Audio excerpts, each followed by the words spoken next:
Hello everyone, welcome to our channel. जैसा कि आप सभी जानते हो कि सॉलिड वेस्ट मैनेजमेंट के बारे में हम अभी तक पढ़ रहे थे और उसी में आगे हमने बहुत सारी चीज़ें पढ़ी थी। मैंने आपको पिछले क्लास में बोला था कि आगे हम पढ़ेंगे किस चीज़ के बारे में, वो था बायोमेडिकल वेस्ट।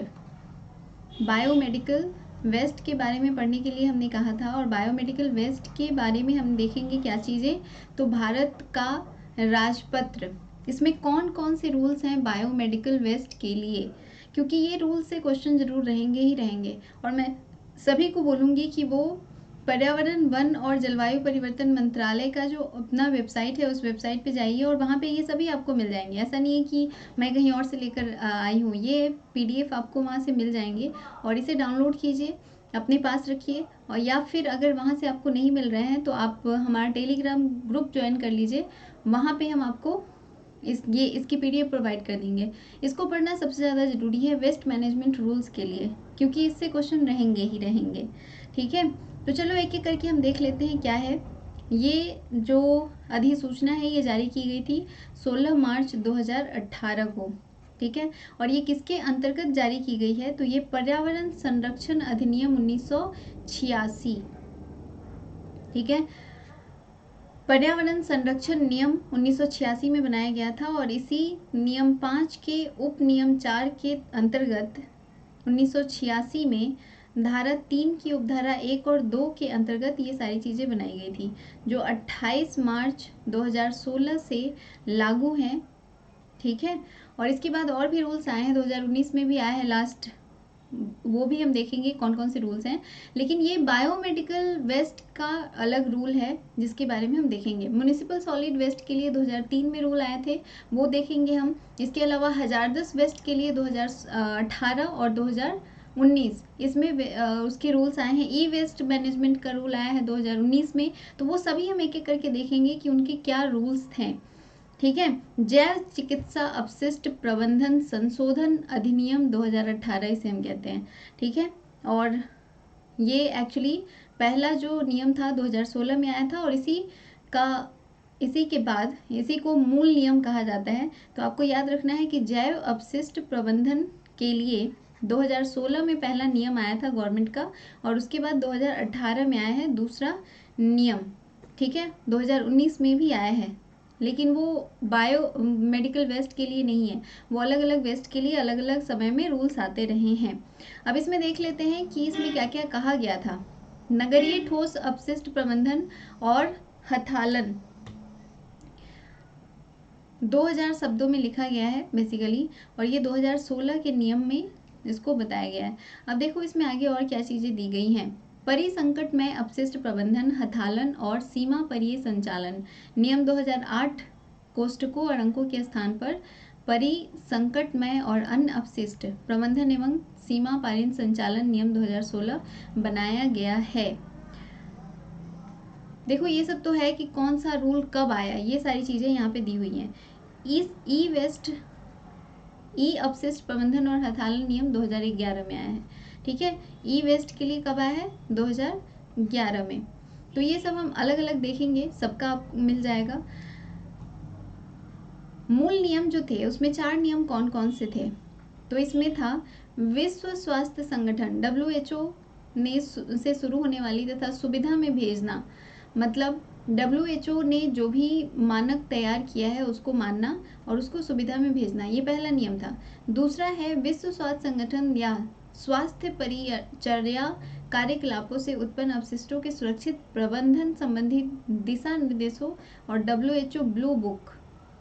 WHO ने एक 2014 में ब्लू बुक जारी की थी और इसको जानना जरूरी है कि ये ब्लू बुक क्या है और इससे किस तरह के क्वेश्चंस आ सकते हैं। ठीक है, तो यहाँ पे क्या इंपॉर्टेंट हो गया, WHO का ब्लू बुक कब आया था, 2014 में, और इसके अनुसार प्रयोगशाला अपशिष्ट, माइक्रोबायोलॉजिकल अपशिष्ट, रक्त के नमूनों और रक्त की थैलियों का विसंक्रमण तथा जीवाणु नाशन के जरिए स्थल पर पूर्व शोधन करेगा और इसके अंतिम निपटान के लिए साझा जैव चिकित्सा अपशिष्ट शोधन सुविधा में भेजेगा। ये नियम था किसका, WHO का। ब्लू बुक बनाया था उन्होंने 2014 में और इसके तहत ये सारी बातें की गई थी। ठीक है, इसके बाद है 27 मार्च 2019 तक क्लोरीफाइड प्लास्टिक की थैलियों यानी कि रक्त की थैलियों को छोड़कर और दस्तानों के प्रयोग को चरणबद्ध तरीके से समाप्त करना था। क्या था? तो ये आपको याद रखना है, इंपॉर्टेंट क्वेश्चन ये पूछ सकता है कि क्लोरीफाइड प्लास्टिक की थैलियों और दस्तानों के प्रयोग को कब समाप्त किया गया था? तो ये 27 मार्च 2019 तक इसको समाप्त कर देना था। ठीक है, अगला नियम देख लेते हैं। इन नियमों की अधिसूचना की तारीख में 1 वर्ष से भीतर किसी भी प्रयोजन के लिए रखना शब्दों के स्थान पर केंद्रीय प्रदूषण नियंत्रण बोर्ड द्वारा जारी दिशा निर्देशों के अनुसार 27 मार्च 2019 तक शोधन तथा निपटान के लिए शब्दों एवं अंकों को रखा जाएगा। 2019 तक इन सभी का निपटान कर देना था, क्योंकि आप जानते हो कि ये 2016 में आया था और उसके बाद 2018 में आया था, तो 2019 तक टारगेट रखा गया था इन सब चीज़ों को खत्म करने के लिए। 1 वर्ष के अंदर शब्दों में स्थान पर केंद्रीय प्रदूषण नियंत्रण बोर्ड द्वारा जारी दिशा निर्देशों के अनुसार 27 मार्च 2019 तक ये सभी शब्दों और अंकों को रखा जाएगा। ये सब चीज़ें हैं। मूल नियमों में नियम 7 में खंड 8 में क्या लिखा गया है? तो इसमें ये लिखा गया है कि गैर क्लोरीनीकृत प्लास्टिक की थैलियों का उपयोग बंद कर दिया जाएगा। अब यहाँ पे पूछा जा सकता है कि नियम 7 के खंड 8 में क्या है? ठीक है, गैर क्लोरीनीकृत प्लास्टिक की थैलियों का उपयोग बंद कर दिया जाएगा और उसके स्थान पर क्लोरीनीकृत प्लास्टिक की थैलियों का उपयोग बंद कर दिया जाएगा, शब्दों को रखा जाएगा। सिंपली है, क्लोरीनीकृत और गैर क्लोरीनीकृत इन सभी को बंद कर देना था। प्लास्टिक अपशिष्ट प्रबंधन नियम 2011, अब ये भी आपको याद रखना है। प्लास्टिक अपशिष्ट प्रबंधन नियम कब आया था? 2011 में। प्लास्टिक अपशिष्ट प्रबंधन नियम 2016, ये अब दूसरा आया है 2016 में, लेकिन पहला कब आया था? 2011 में। तो ये सब कुछ है यहाँ पे। अब देखो यहाँ पे मूल नियमों में सूची भाग 1 के अधीन दी गई सारणी में क्या क्या चीज़ें दी गई हैं, एक एक करके हम देख लेते हैं। भाग 1 के अधीन दी गई सारणी में पीला श्रेणी के सामने शारीरिक द्रव शब्दों के पश्चात दैनिक मास्क और गाउन शब्द अंतः स्थापित किए जाएंगे। ये रूल्स हैं। पहला रूल हमें पढ़ लेना है 2016 में क्या क्या चीज़ें आई थी उसको, और आगे देखेंगे। जैसे पीला डब्बा है, नीला डब्बा है, इसके अलावा काला डब्बा है, काले रंग का डब्बा है और सफ़ेद रंग का डब्बा है। तो इन सब में क्या क्या चीज़ें हमें रखनी है, इसका एक यहाँ पे पूरा आपको निर्देश दिया हुआ है। देख लो, उत्सर्जन मानक क्या होना चाहिए और बाकी सारी चीज़ें यहाँ पे दी हुई हैं। अब यहाँ पे देख लेते हैं हम, ये जो है भाग 1, ये किस तरह से तैयार करना है, ये हमारे काम का नहीं है, यहाँ से कोई क्वेश्चन नहीं आने वाला है।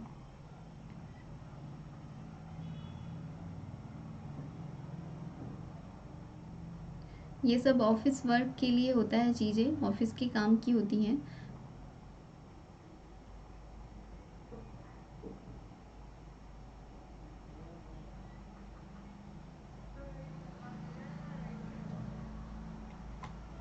तो चलो स्टार्टिंग में जो नियम दी हुई थी हम उसके देख लेते हैं क्या क्या नियम है।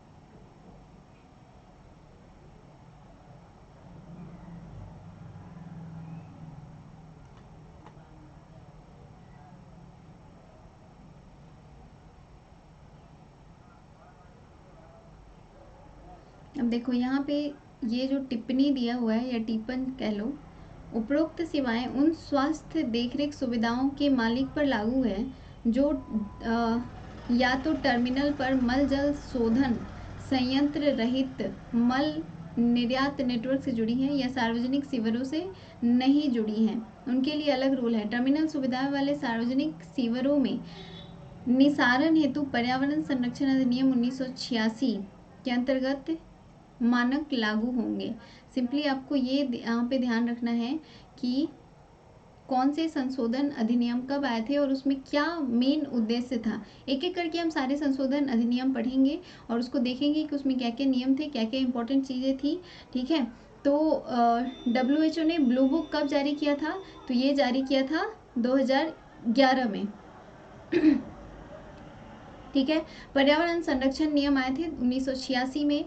इसके अलावा जैव चिकित्सा अपशिष्ट प्रबंधन संशोधन नियम 2018 में आया था और इसका जैव चिकित्सा अपशिष्ट प्रबंधन नियम पहली बार कब आया था, 2016 में। ठीक है, तो हमको याद ये रखना है कि जैव चिकित्सा अपशिष्ट प्रबंधन नियम ये आया है 2016 में, और दूसरा है पर्यावरण संरक्षण नियम ये आया था 1986 में। फिर जो 2018 में रूल आए थे उन्हीं को हम अभी तक लेकर चल रहे हैं। संशोधन नियम आया था, WHO ने ब्लू बुक जारी किया था 2014 में, और इसके अलावा और भी चीज़ें हैं जैसे प्लास्टिक अपशिष्ट प्रबंधन नियम कब आया था, 2011 में। तो यहाँ पे हमने इतने सारी चीज़ें देखी। इसके बाद नेक्स्ट पार्ट में हम और सारी चीज़ें देखेंगे। अगर आप कमेंट करोगे तो हम इसका पूरा रूल बुक लेकर आएंगे आपके लिए, ताकि आपके एग्जाम में किसी भी तरह का कोई भी प्रॉब्लम ना हो। अगर इस तरह का क्वेश्चन आए आपके सेकेंड पेपर में या फर्स्ट पेपर में, तो वहाँ पे आप कंफ्यूज ना हो। ठीक है, तो आई होप कि आप हमें कमेंट करके ज़रूर बताओगे कि आपको क्या चीज़ें चाहिए, किस तरह की डिमांड है आपकी। और बाकी जो सिलेबस है वो तो हम पढ़ ही रहे हैं बुक से, वो हम पढ़ते रहेंगे। और जब तक सिलेबस कंप्लीट नहीं हो जाता है, अभी हम सिर्फ सॉलिड वेस्ट मैनेजमेंट पढ़ रहे हैं, इसके बाद हम लिक्विड वेस्ट मैनेजमेंट पढ़ेंगे, फिर इन्वायरमेंटल इम्पैक्ट पढ़ेंगे, और सब कुछ हम एक एक करके देखते हुए चलेंगे। ठीक है, कहीं पे भी कोई भी डाउट हो आप हमें कमेंट करके ज़रूर बताइएगा। मैं कोशिश करूँगी कि सारी चीज़ें आपको उपलब्ध कराई जाए और बताई जाए जो भी आपके एग्ज़ाम के लिए ज़रूरी है। चलो, इसमें जो भी चीज़ें इम्पोर्टेंट होंगी वो मैं आपको फिर से बता दूँगी। फ़िलहाल के लिए इतना ही आज रहने देते हैं आज की क्लास में। Thank you for coming and watching our videos. हमारी वीडियो अगर आपको पसंद आती है तो इसे लाइक कीजिए, शेयर कीजिए और इस चैनल को सब्सक्राइब कर लीजिए। बेल आइकन को जरूर प्रेस कर लीजिएगा, जब भी वीडियोस आएंगी आपको नोटिफिकेशन सबसे पहले मिलेगा। Thank you for coming live.